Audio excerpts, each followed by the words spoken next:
அதிர்ஷ்டம் நியூஸ்க்கு வரவேற்கிறோம். ஸ்டாலின் தேர்தலில் போட்டியிட தடை.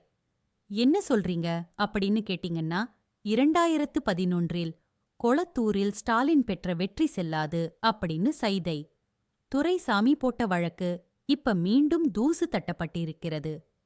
தேர்தல் வந்தாலே தூசு தட்டப்படும்.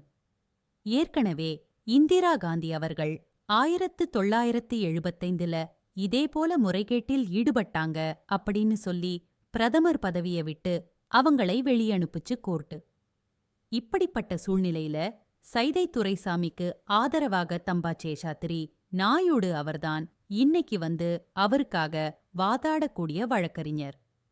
தம்பா சேஷாத்திரி நாயுடு எனக்கு ஒரு நாள் டைம் வேணும் நான் வாதாடுறதுக்கு அப்படின்னு கேட்டதுனால இந்த வழக்கு சூடு பிடிச்சிருக்கு. இன்னொரு பக்கம் ஸ்டாலின் தரப்புல முகுல் ரோத்தகி, கபில் சிபல், சண்முக சுந்தரம், என்.ஆர். இளங்கோ இப்படி பல பேரை களத்துல இறக்கி விட்டிருக்காங்க. திமுக பதறது நல்லா தெரியுது. ஒருவேளை ஸ்டாலினுக்கு பாதகம் ஏற்பட்டால் ஸ்டாலின் தான் வராரு, விடியல் தரப்போறாரு அப்படின்னு பாட்டெல்லாம் போட்டுட்டோம். உங்களோட ஸ்டாலின் நலங்காக்கும் ஸ்டாலின் இப்படி எல்லா திட்டங்களும் ஸ்டாலின் முகத்தை முன்னிறுத்திதான் திமுக பண்ணிட்டு இருக்கிறாங்க.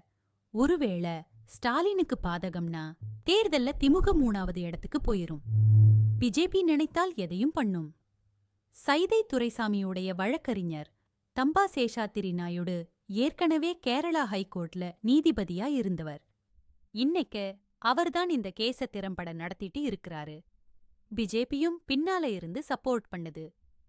பிஜேபி சைதை துரைசாமிக்கு சப்போர்ட் பண்றது ஒரு முக்கியமா பார்க்கப்படுது. எப்படி சசிகலா முதல்வர் ஆகணும்னு நினைச்சு ஜெயிலுக்கு போனாரோ, எப்படி ஜெயலலிதா அம்மா பெங்களூர்ல அவங்களுக்கு தண்டனை விதிக்கப்பட்டதோ, அதே போல ஸ்டாலினுக்கு பாதகம் ஏற்படும் அப்படிங்கிற மாதிரி டெல்லியில இருந்து தகவல்கள் கசியுது. ஒரு பக்கம் இடி இங்க இருக்கக்கூடிய 5 அமைச்சர்களை உள்ள வைக்க போறாங்க. இன்னொரு பக்கம் தலைமையே பிரச்சனையில இருக்க போறார். அப்ப ஸ்டாலின் தேர்தல்லையே நிக்க முடியாது அப்படின்னா யார் முகத்தை காட்டி ஓட்டு கேட்கறது? திமுக திணறிக் கொண்டிருக்கிறது. என்ன பண்ண போறாங்கங்கிறது ஒரு மிகப்பெரிய கேள்விக்குறி.